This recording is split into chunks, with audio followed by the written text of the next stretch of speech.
ज्या कारणासाठी मी वृंदावनात आले त्याच्याही आरतीला नाही जाऊ शकले रे अजून.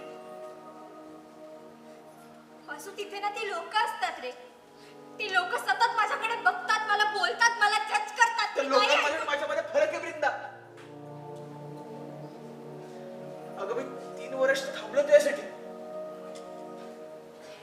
गेल्यापासून मी कुणालाच रंग पण नाही लावू दिलाय. आज तू रंग लावलास ना तेव्हा खरी रंगपंचमी खेळलो असं वाटलं मला. वृंदा माझं खरंच खूप प्रेम आहे का वासू तुझ्यावर. माझंही खरंच खूप प्रेम आहे रे तुझ्यावर. मग घे ना बाहेर आणि वृंदा. मी बाहेर आले आणि तू मला जज केलंस तर मी काय करू?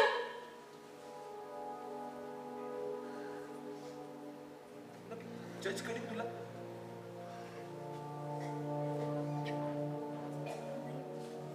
मला तू दिल्लीत असतो ना खूप जवळ होतीस का माझ्या.